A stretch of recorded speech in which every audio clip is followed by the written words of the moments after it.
Good afternoon. My name is Derek, and I'm one of the co-organizers here along with Matt. I wasn't originally planning on giving a presentation today, but we had an open slot, so I thought this would be a good opportunity to introduce one of the projects that I've been working on lately, and it is called the GapClick. And I'd like to just kind of give a demo of kind of what this application is, and a couple tidbits about how I built it. I don't want to go too much into details with slides and stuff, but I'd rather kind of get into the code, and I'd also like to get input from you, the audience, in terms of what you're most interested in learning about it. So, just a little bit of background. Some of you may remember that I built an app called Groove Freedom. For those of you who aren't familiar, this is an app for practicing independence on the drums. And it's really interesting because a few months ago I went back to the US to clean up some of my things. When I first came out to Japan, I didn't know how long I'd be here. And it turns out it's been 9 years. Peter, this happens, right? Yeah, this happens. So my poor buddy was storing a bunch of my stuff for me, so I decided to go back and try to relieve him of this responsibility, this burden. And I was going through a bunch of my old stuff, and I found a college application letter that I had written when I was in high school, and I had talked about how I wanted to find some way to combine my passions for building software and playing drums. And lo and behold, it took a long time to get there, but this is what I'm trying to do. So I don't do this full time, of course, but this is what I'm trying to move towards.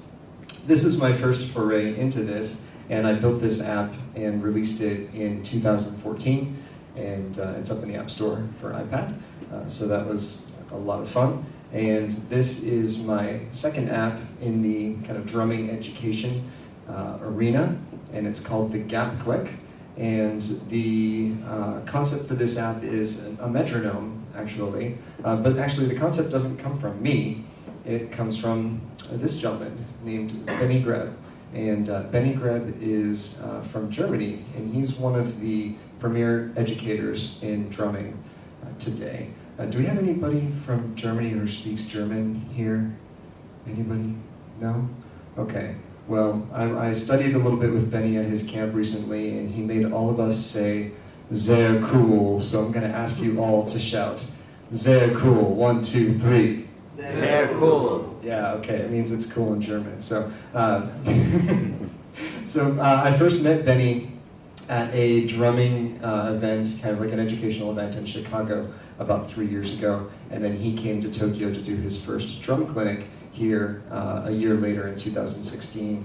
And when I had first met him, a number of people in the audience had asked him, "Oh, you're teaching that we should practice drumming, as musicians to a metronome using this very specific approach that he details in one of his DVDs. But are there any apps out there that we can actually utilize to practice with this approach?" And he kind of rolls his eyes and talks about how, well, there's this app, but it doesn't do that. There's this other app, but you got to do this, and you could program it all yourself using this music software, but it's really annoying. And he says, "Well, hey, are there any app developers in the room?" And I was like, so that's how I met Benny, and that was in 2015. And I gave him my card, and I was like, "Yeah, I built this other app, this other drumming app." And he's like, "Oh, it'd be great to work together with you someday." And 2 years later, he sent me an email and said, "Hey, let's build this app." So I've been working on this for about a year, and I've been utilizing a lot of the processes and practices that I've learned through working as a software engineer at a company called Pivotal Labs. And some of you maybe are familiar with Pivotal Labs. We essentially do our own unique flavor of extreme programming combined with user-centered design and lean startup practices. And so I wanted to build this in a similar way as I've been learning how to build things through my day job. And essentially this meant incremental development. We always want to have working software at every step of the process. And so this is kind of fun to look back a year ago, and my first release of the app all the way on the left-hand side was literally just a metronome that you could adjust the tempo on, and you could start and stop it. But technically working software, nothing fancy, and clearly doesn't look very, very fancy.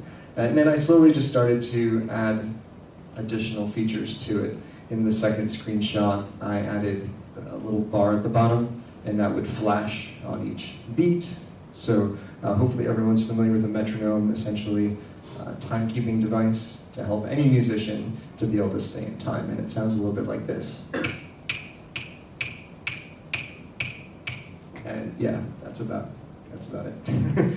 And slowly, incrementally adding additional features, so the ability to select different syncopated rhythms, to repeat them for a different number of times, and then continuing adding different user interface. So a picker view was one of the things that the design I was given wanted to utilize, so adding a picker view here, and then slowly adding some visualizations for seeing how many times each pattern is going to repeat.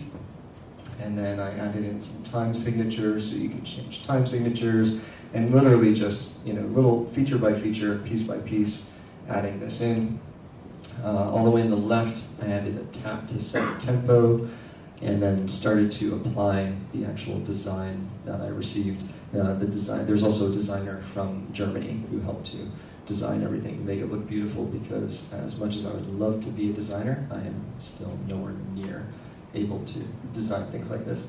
And this is a screenshot of pretty much the final product, which has been implemented. So, without further ado, I just want to give a quick demo of this so you can see what the functionality looks like.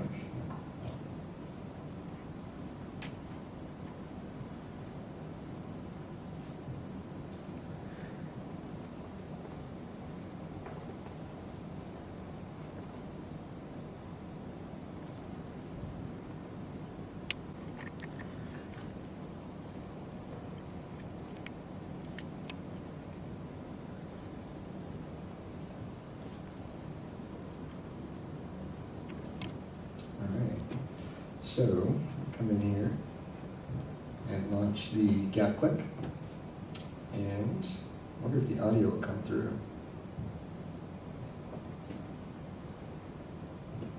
That's a negative ghostwriter, no audio. Okay, well, that is unfortunate, but at least we can see what it looks like here. And so the metronome is clicking in time. It is starting, and there are two parts to the metronome. This would be much easier if you could hear it, so I will simulate what it sounds like. In the green section, you are actually hearing the metronome. In the blue section, the metronome is dropping out. Okay? So it would be something like...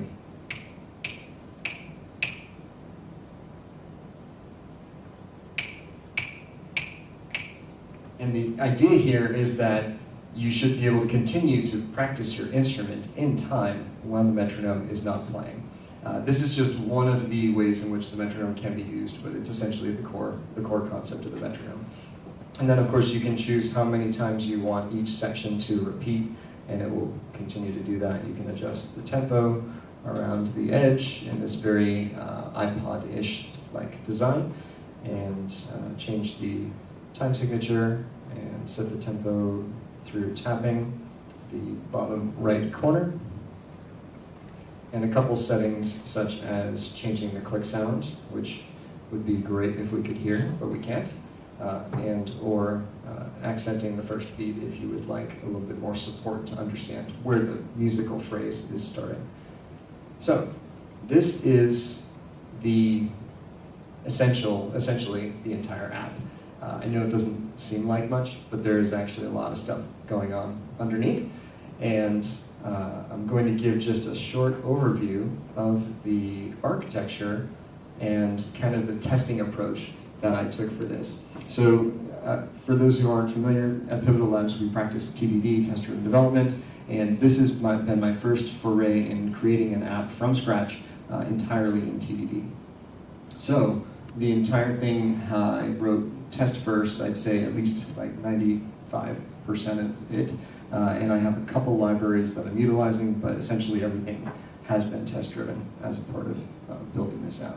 So what I'd really like to do with this is ask for, after I go over just a quick overview of the architecture, ask for your input. Like, what do you want to learn about?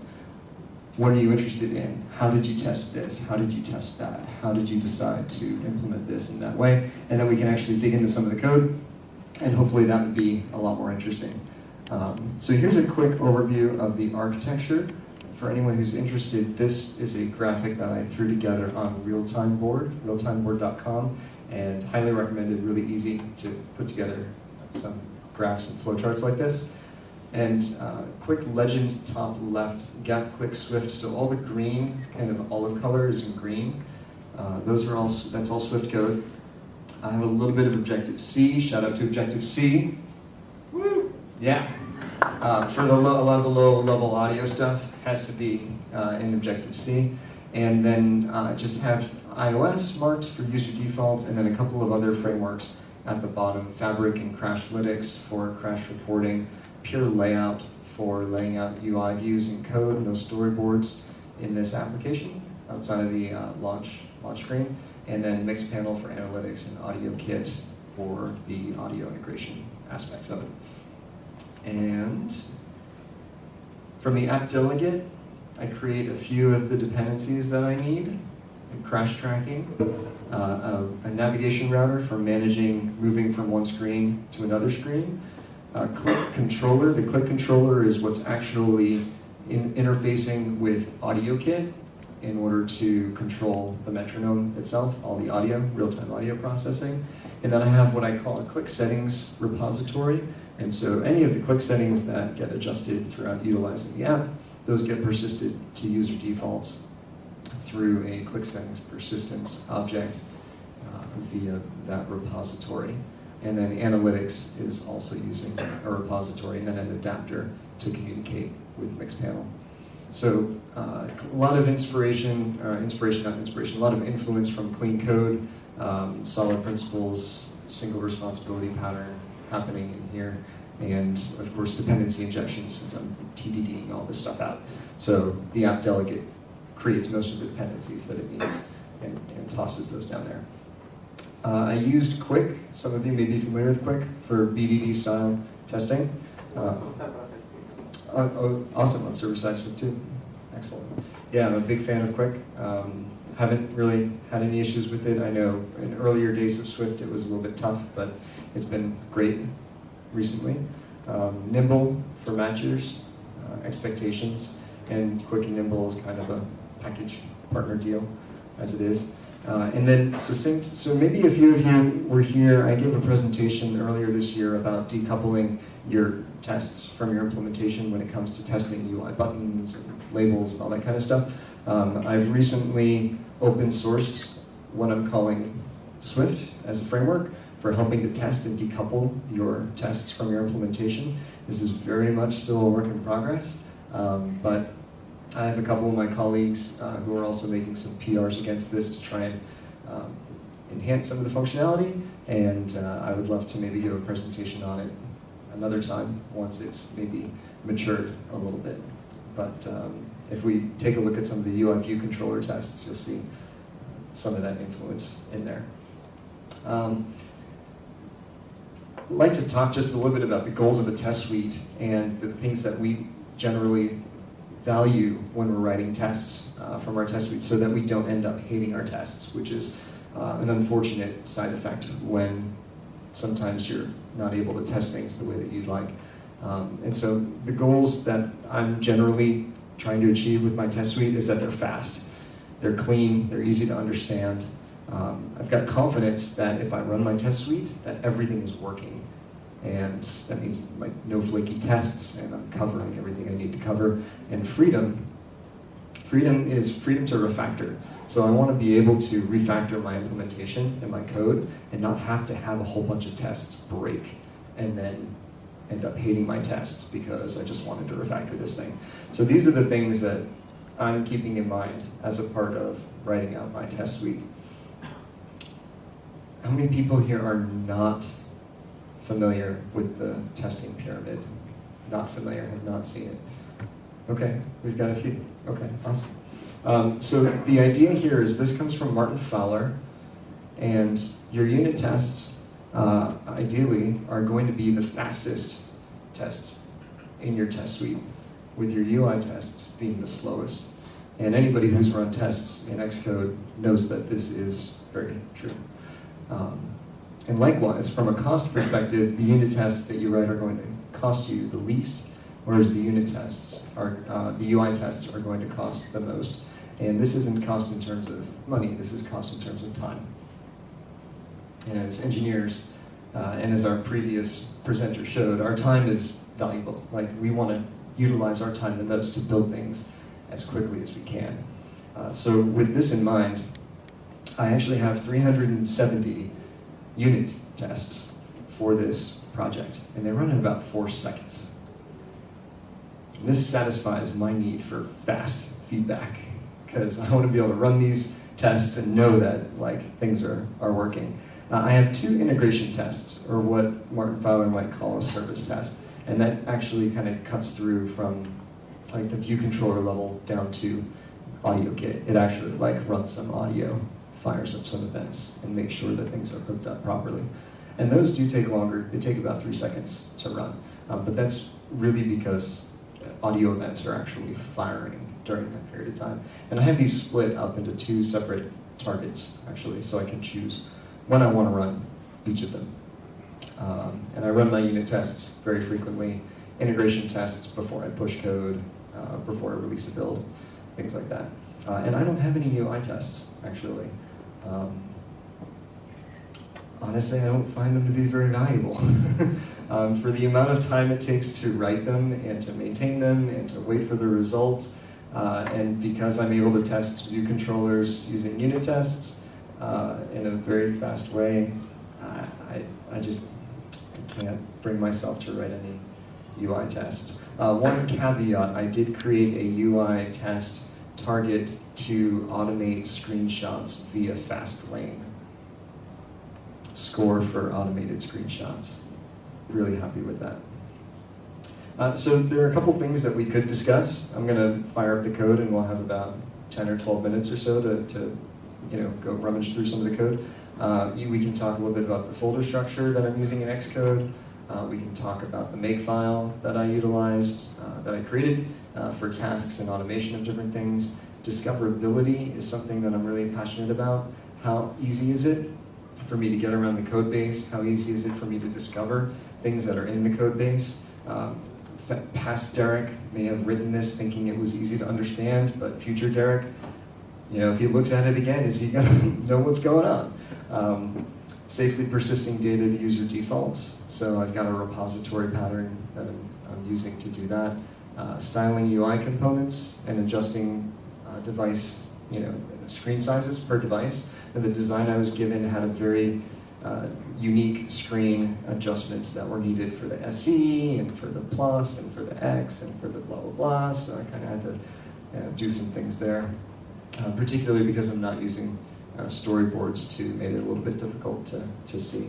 But these are just a few of the possible discussion topics. So as I am opening up Xcode to fire up some of the code, I'd like you to think about a question you have, like, hey, can we see how you tested this? Or can we see how you tested that? Or how you implemented this other thing? And we'll make these last 10 minutes or so about whatever you're interested in. Does that sound okay? All right.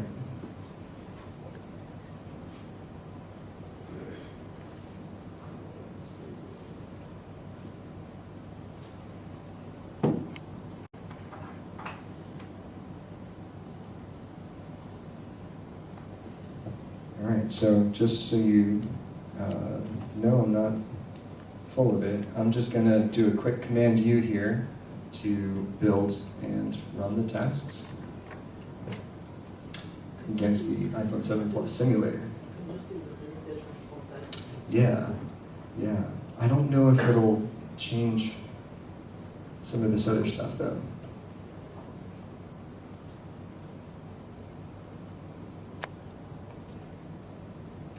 Yeah, I keep getting this like, would you like to authorize microphone access? My app doesn't use the microphone.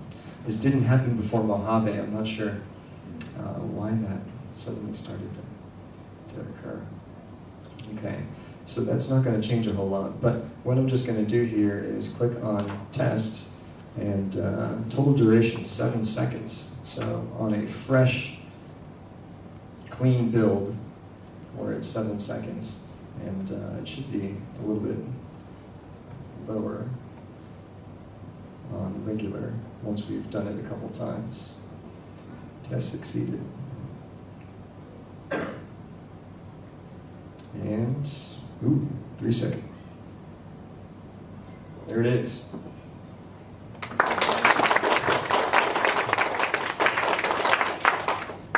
Yeah, 370 unit tests here. So, what, if anything, are you interested in seeing or learning about? Got Ben, one and two. All right, we'll start with you, Ben. All right, a quick question, then a potentially longer question. Okay. Maybe it's a quick answer. So, you mentioned not having UI tests. Have you looked into UI snapshot testing? I have not. I Okay. have not looked into UI snapshot testing. Are you familiar with it? It's the idea where you like fire up your UI and you take a picture of it and it compares the images? Yeah, Is that it? so it'll check like pixel, like it'll do a pixel by pixel comparison. Yeah, I think that would be cool. I would probably do that. Yeah. Not on like a TDD level, but Right. on a did something break level. We had the same issue at work recently where we were trying to increase our UI test coverage, and I was like, okay, this is going to be like really challenging to do, but then we looked into snapshot testing, we're still looking into it. So, I don't know. But the other thing was, you mentioned having a router. Can you talk about that router and like how modern it is? Because we actually have a router at work and it's like a disaster. And I inherited this code base and we're currently trying to figure out what to do about that. So I'm kind of curious what you think. Okay, so so this is like I get to like hang out on my dirty laundry, like the stuff that looks good and the stuff that's in progress and stuff. So I'm calling it a router. I'm not sure. I feel like there's like some other words for this, like maybe a coordinator pattern or things like that. There are a number of different names for it, but this is the protocol for that. And I've thought about utilizing like an enum to give a little bit more discoverability and safety to this.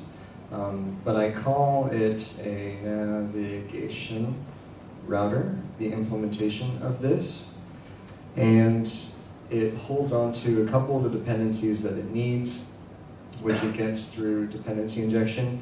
This animated flag is something that is important that I'd like to call out. So I make sure to set animated to false from all of my unit tests, because when things are animating in your unit tests, it could cause things to take longer than you want them to, and definitely don't want that to happen. Is this big enough? So animated is set to false in all of the unit tests. Environment is so that I know, am I in dev, beta, release? Can turn a couple things on there. I'll pass a navigation controller in that comes in when I initiate this. And then the analytics repository comes in as well, because I need the analytics repository at the app delegate level to track some events there. All right, so showing a view controller. This is like the main view controller that I'm showing. Navigation controller, set view controllers. This is super easy to test because I can take a look at the view controller that gets displayed. And I'm just displaying this one view controller. And then I have methods essentially for showing other types of controllers. So selecting a time signature has its own controller, and that gets presented as a modal view controller on top. And as does the settings view controller, gets presented as a modal view controller, as compared to selecting a sound gets pushed on. So when I'm testing view controller to view controller, I'm not actually testing that a view controller gets displayed. I'm testing that the router gets called with the right thing that I expect using a type of test double called a spy. There are 5 types of test doubles: dummies, spies, stubs, mocks, and fakes. I utilize pretty much all of these types of test doubles within this code base, except for mocks. I don't find mocks to be very useful, actually, or at least I haven't in this code base. And then dismissing a modal view controller. So I've been thinking about maybe utilizing an enum for this to make it a little bit more discoverable. Like, what are the view controllers that I could present, and clean this code up a little bit more that way. But so far, this is what it looks like. And if you're interested in the spy router looks something like this. So I want to know show GapClick view controller, if this method was called or not, and I'm just hand rolling some spies. So I have a Boolean here that I'm checking to see if show GapClick view controller was called. So this is going to be taking a mockist or a London TDD school of thought approach for this, and I'm purposely making sure that this variable is private set, because I don't want to accidentally set this from a test. I want the test to be able to read the value of this, but I don't want the test to be able to set this. And now I'm the only person working on this, so I could probably get lazy and just be like, oh, I should just not set this from the test. But just from a practice and being accommodating when I am working in teams and not forgetting these types of things, even in my own code, I'm doing this. So these are pretty straightforward from a spy perspective, just checking to see if a method was called or not, since there are no arguments for most of these. If there is an argument coming in for a spy, then I'm using method name, argument name as kind of the format for the variable where I'm storing this. So this is me trying to experiment with that idea of, hey, maybe I could use an enum to make this a bit more discoverable, a little bit easier to maintain. Cool. Does that answer your question? Cool. Nice. Okay. I think Andrew. How did you generate your fundamental timing on the metronome, and was that testable? Okay, this is a great question. The timing of the metronome was probably the most difficult thing that I had to do on this project. I started with Apple's internal APIs for doing MIDI because I used it on Groove Freedom and it was sufficient for that. But Apple's internal audio toolbox APIs, they're C-level APIs, it's still core audio, but they're incredibly inaccurate, like terribly inaccurate. And especially once you start to get the tempo moving up, it starts to swing unnaturally and is really awkward. So I worked with some of the audio kit people, the contributors to that framework, and I'd made a couple pull requests for it. It's been my only like open source contribution to date. I tried to help the audio kit team a little bit. Actually, there's another guy, Jeff, who used to come to the iOS Meetup. He left Tokyo recently. He's also a contributor on that framework. They were experimenting with a sampler metronome that was timing accurate. And the thing is, for me, is I couldn't understand the code at all.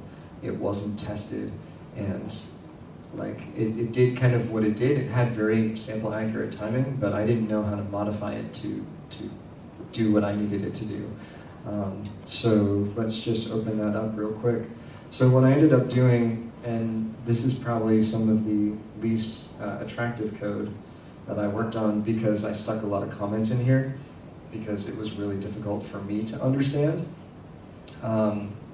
And I needed to know like the timing and the values. Like they were doing all of these different types of calculations, and I just didn't understand it.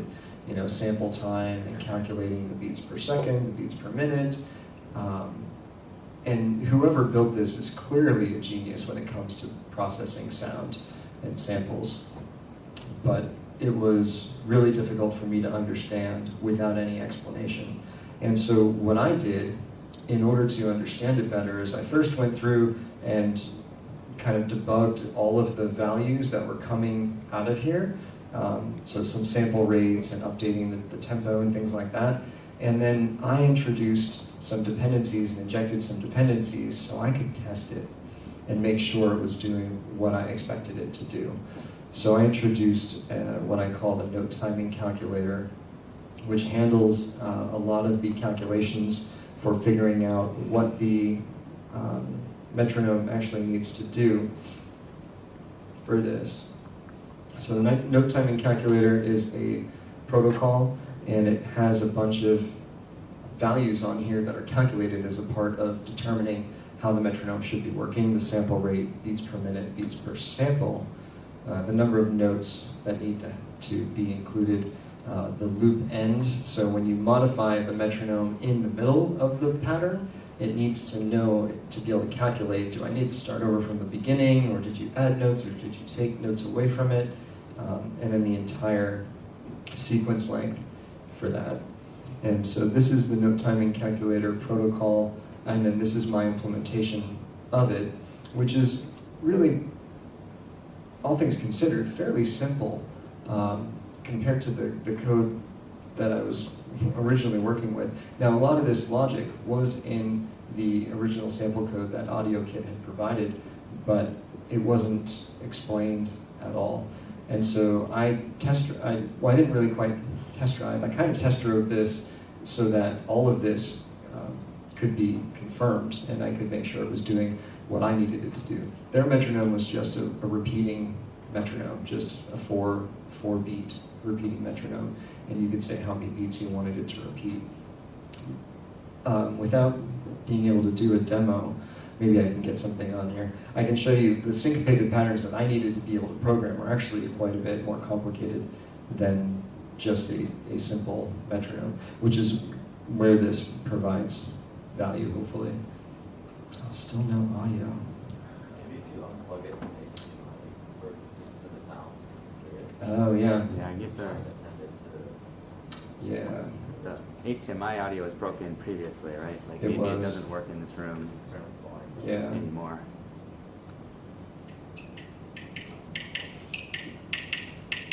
All right. So let's just start with something a little bit simpler. How am I on time? I'm getting a little bit short on time.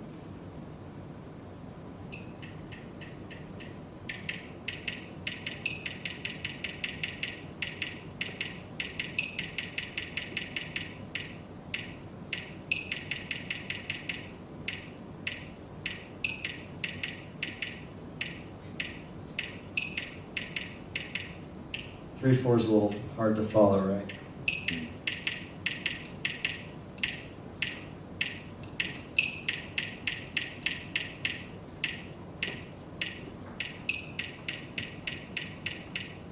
So there's a lot of syncopation, and like I need the ability to change all this stuff in and out. So I ended up pulling out the parts of it that were doing the calculations for the metronome and the timing and all that, so that I could test it and I could feel confident that it was doing what I wanted to do. So I'm not testing the underlying AudioKit framework stuff, but I am testing all of the logic that's going into calculating the sample times and the actual beats for when the metronome is firing. Does that help? Yep. Yeah? Okay. We have one more down here. The reason behind 3 seconds of 373 tests. How did you make them fast? How did I make them fast? I made them fast by avoiding writing to disk. This app doesn't have any network requests, but if it did, I would use an HTTP object and just test the interactions with the HTTP object. Another thing that I did, and I'll just do like a quick overview here of the tests. So GapClick tests, UI, GapClick.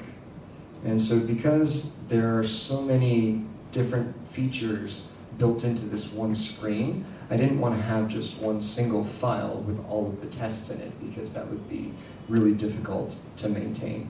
And so if I zoom in a little bit here, you can see some of the different test names here. So click form visualization, measure pattern selection, measure repeating behavior, navigation, play pause, previously saved values, tap to set BPM. So I basically created a file per feature within this same view controller. And this is kind of where succinct comes in. And I think the play pause spec is a good one to start with. So here's my quick spec, utilizing quick. I define a play button image and a pause button image. So maybe you saw here with the app, it starts out with a play button, and you click it, and you get, now I'm getting audio.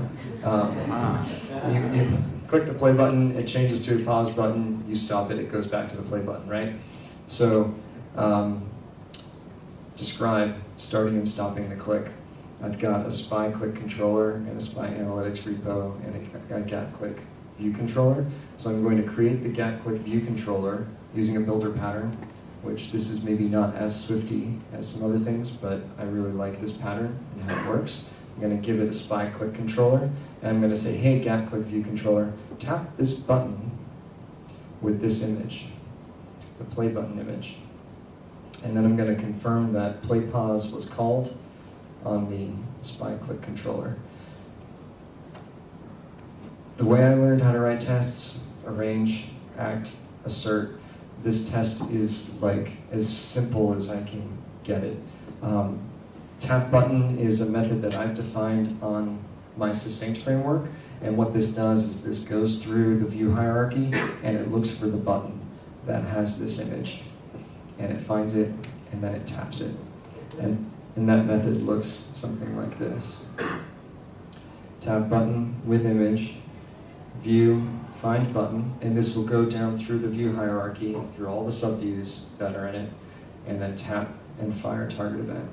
So find button here just says, hey subviews, I want you to find me all of the buttons in it, and if you can't find a button, well, see if you can find a button within your subview for the recursion. Filter where the image equals the search image and give me the first result back. So once I have that result, then I can just say, hey, button, send action, touch up inside. And my goal with this is to be able to do things like, okay, in my GapClick view controller, I have GapClick view controller. I have an interactive click view on here, and there is a play pause button. My play pause button is private. My tests don't know anything about this button. They have no idea that this button even exists.